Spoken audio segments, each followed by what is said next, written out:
Everything exists within a structure, and results are produced from structure. So for example, apples are produced from the structure of an apple tree. Cars are produced from the structure of a car factory. And the way we experience this universe is about the structure of this universe and our bodies in this universe. So we experience this universe the way the structure of your house determines where you walk in that house. In your house, you have hallways, you have doors, you have windows, and you live within that structure. Hopefully you prepare your meals in the structure of a kitchen, for example. And the structure of our human body determines the range of possibilities for how we experience the world. For example, if you've ever been on crutches, then you know your experience of the world is different than when you're not on crutches. So why does structure matter? Well, when we're aware of structures, then we can consciously take effective action. Have you ever gotten annoyed with somebody who comes in and they want to criticize the structure before they understand it? Like maybe they've married into your family, or they joined your workplace, or they volunteer in your organization, or maybe you've been that person. Hopefully not. Gaining awareness of structure is part of human progress. For example, our ancestors used to think that solar and lunar eclipses were mysterious or magical. But now we understand eclipses as just part of the structure of the solar system. So as human beings, we've gained awareness of the structures of molecules, of atoms, of family systems, of the periodic table, all kinds of things. So when we start thinking in structures, we see that everything is based on a design, and there's an underlying order in the universe. And I find this comforting because even under the chaos, even under the disorder, there's always an underlying order. So things can only fall apart so much before they start to fall together again. So the work that I've been teaching here once a month, it's about mastery. It's about how to become an awakened being, pathways to mastery, and it applies to business or the arts or any endeavor in life.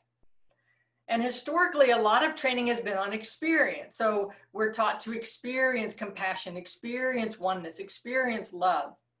And we do practices to support such experiences. We meditate, we do yoga, we join a drumming circle, we chant. And this is all great. In the secular world, organizations do team building exercises, or they bring in motivational speakers, or maybe you've done a high ropes course. So in addition to experience, there's another pathway, and that involves learning fundamental principles. In other words, learning about the reasons behind the experiences. So what we're talking about today is the principle of structural determinism. Now, why does learning about principles enhance our progress? Why would we want to emphasize structure in addition to having experiences? Well, I've made a handy chart, and it's, some information. Just take what you can out of it. Experience is personal, esoteric, unique, and mysterious. It can be mysterious. Structure is fundamental, universal, and identifiable. Experience can be ephemeral and variable. For example, maybe you study with a guru who says that they experience God as a rainbow of love. And so you meditate for 20 years trying to experience God as a rainbow of love. And maybe you do, or maybe you don't. But it's not like you're doing anything wrong. It's just that's the spiritual leader's experience, and you have a different experience. So structure is repeatable, and there's a high probability of clarity and certainty and predictability. Experience can be formulaic, it can be repetitive, it can be resource intensive. Again, for mastery in the past, people would meditate in an ashram or a monastery for 20 years. They would, chant these mantras, and that is a path. That certainly is an avenue. But it can be resource intensive. With structure, it's sustainable. You learn to generate the experiences and the results yourself. Experience can be restrictive. Innovation's not necessarily encouraged. Try telling your Tai Chi master that this week you want to introduce a salsa step into the Tai Chi form. Might not go over so well. But with structure, it's open to innovation because we progress. That is a structure. That is a universal principle, is that we progress. Experience can be difficult, if not impossible, to question or verify. For example, if your spiritual leader says that they experienced God telling you to drink this Kool-Aid, well, what are you going to say? No, you didn't experience that? But structure can be tested by observing results. What is the outcome? Is this good for my well-being? Experience can focus on feeling good. It can feel great to be chosen. We can feel a little bit superior when we're awakened. Structure focuses on learning to take effective action that addresses concern. With experience, entrainment is possible, leading to dependency on the teacher or the guru. And what this means is some spiritual leaders and teachers, they can generate energy. They actually move the energy, and in their presence, you feel at one with the universe, and it feels blissful and it feels amazing. And then you walk out of the teacher's presence, and you drive through the traffic, and you kind of lose that experience. With structure, responsibility and effort are required for each person. You don't just depend on the guru to get you to the bliss. So experiences can be conditional. You're told to meditate in a certain way and hold your hands in a certain way, and it works. I'm not saying it doesn't work. But structures, we can always talk about improving structures. Structures aren't static. Experience can be expensive. You can certainly go to the retreat in Sedona and, go to the seashore and go to the mountaintop. And again, beautiful. Structure, it's readily available to the general population. Structures are always in use.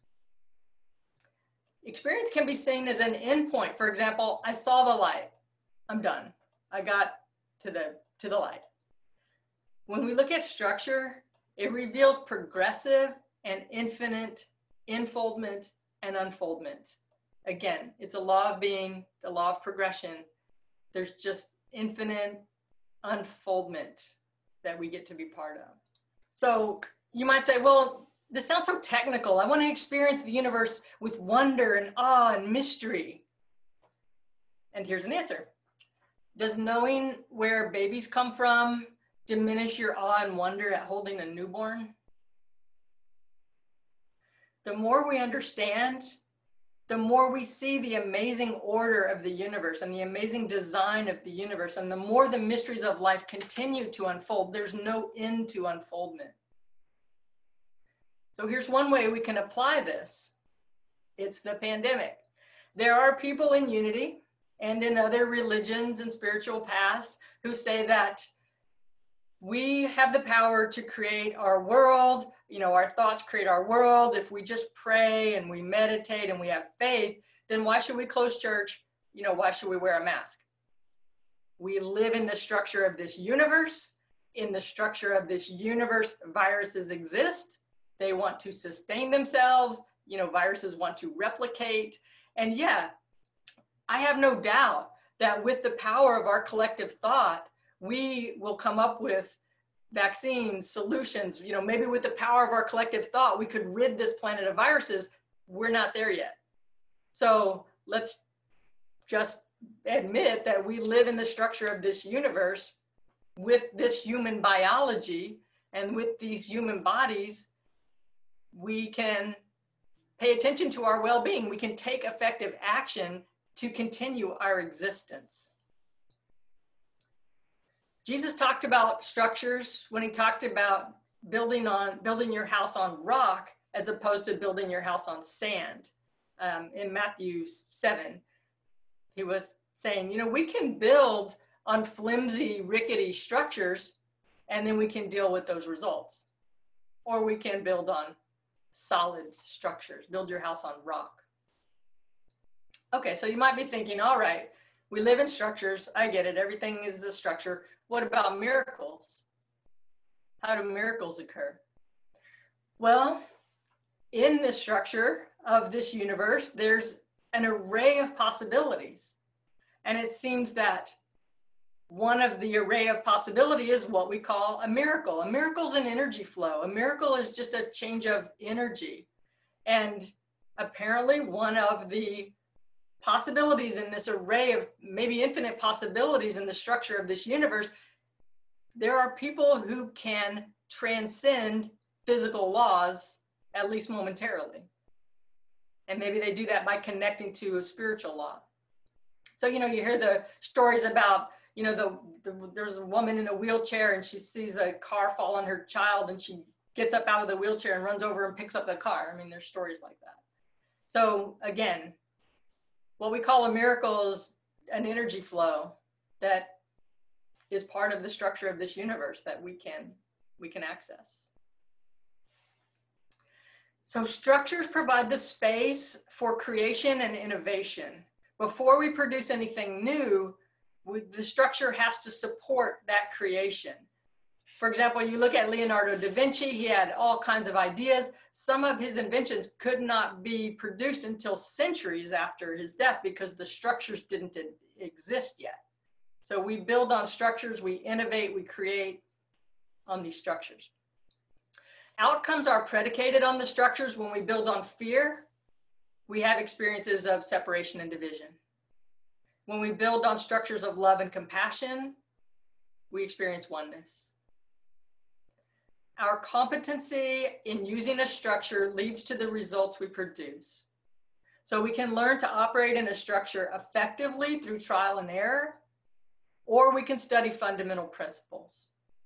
And this applies to everything. It applies to learning a sport or learning family systems or Robert's Rules of Order or anything else in life. And you hear sometimes athletes complain, well, the rookies don't learn the fundamentals. The rookies don't, learn the principles, and they just want the flash. By being aware of this principle of structural determinism, we can effectively transform the planet because no longer are we dependent on trying to recreate someone else's experience. And this is what the Fillmores taught, the founders of Unity. The founders of Unity, Charles and Myrtle Fillmore, they never stressed their own experience. They didn't hold themselves up to be revered. They taught laws of being. They taught universal fundamental principles, repeatable. And this kind of can make the teacher interchangeable. So it doesn't build a cult of personality. It's not dependent on the teacher. So now I want to hear from you. When were you effective working within a structure? When did you recognize the structure of an organization, a family, an ecosystem, and when did you use that structure effectively? It could be a homeowners association, for example, which is something I used. But when were you effective at dismantling or changing or creating a new structure? Or anything else you want to respond with. And I can tell you that this has allowed me to make conscious choices in my life because I can say, yes, I'm willing to work within this structure without complaining about it, without needing to change it. I can work within this structure. Or no, this just doesn't align with who I am or what I'm about, so I'll go my own way, no hard feelings. Okay, thank you. A lot of us don't like change that much. And when we suggest that we're going to change the structure, that people can get feeling threatened by that. This is how we use it for problem solving, right? So we can ask ourselves, what is the structure here? Do I need to change this structure? Is it mine to do to work to change this structure? Or is this structure just fine as it is? And I don't want to really participate in it, so I can go do something else. Like you did, this is not, I don't feel safe, or this, I'm just unwilling. You guys do your thing, but I don't have to be part of it. So problem solving is we can stay within the structure, right? Like just the other day, someone was telling me about a problem they were having at work. And it was funny because I got to remind him, stay within the structure, you know, file the grievance procedure, you know, read the handbook, you know, figure out what the steps are. Don't like get in an argument, you know, don't just like start yelling at the other person, right? We stay within the structure to solve the problem. And I know for me, like one thing that I've done in my life is I've recognized the structure and then I've just complained about it. But that's not helpful. That's not effective action, right? So again, I'd say, is this something that I can contribute to changing? Is maybe change a good thing here? Or, you know, just go do something else if this is not the structure for me. Structures are usually built with, I would say, collective thought. You know, many people together, we build all kinds of structures of society and organizations and, you know, families, but you know, we can also create our own structures, but usually it's more of a collective thing that we're building on. People can live within structures pretty independently of other groups of people. And with the, you know, the power of thought, they have experiences within those structures. For example, you know, I know people who believe in the aliens who came to Earth and, you know, all this stuff. And I'm not saying it's not valid or whatever. I'm just saying they can build that structure and they can live within that structure and it is accurate for them and they have experiences within that structure. And I'm not part of that structure about aliens coming to Earth or whatever. So I don't really know that much about it, but I can live over here in my own structure with other people having the other collective thoughts. And we can have very different experiences on planet Earth. And it's fine. I mean, I don't need to change them. I don't need them to change me. So I think we have, you know, we can have a lot of variance. In other words, you know, thought is powerful. So maybe the people who say, well, you know, I'm not going to get this virus, I don't have to worry about it. Maybe they won't get it, you know, maybe they are using some power of thought. But again, I just think that it's good to acknowledge the structures that we live in, you know, where in this structure of this planet, we have other organisms that we're sharing this planet with, and they can affect us. So yeah, we have, it's kind of like being on a merry-go-round, like a carousel. There can be one carousel over here doing their own thing, and there can be a whole nother carousel of people with a very different experience of this world and not have much crossover. Yes, generally structures are built over time. Yeah, and I think the larger the organization, the more structure is in place, usually. And so the slower it's going to change. Thank you all for all this discussion. I love seeing each and every one of you and having talks like this and hearing about your lives. And let us pray. Being grateful for the breath that we can take because we know there's so many whose breaths have been cut short. We know that we are here, we are now for reasons, for purposes, for sharing our light, our love, for progressing and expanding. So together we create a sacred circle and we hold up all the names that were spoken for comfort, for peace, for ease, for grace, for the comforting arms, knowing that we are all supported and nurtured in compassion, in joy, in clarity. So no matter what we're experiencing, health challenges, moves, looking for a roommate, divorces, recovering from suicides, or preparing for what's next, preparing for schools opening, helping our families, helping our friends, helping our communities. We exist in the structure of love. We exist in the structure of compassion, in infinite resources, connected with the source of all that is. And so we say yes. All is one and all is well, and we are grateful. And so it is. Amen. Yeah. Love you all.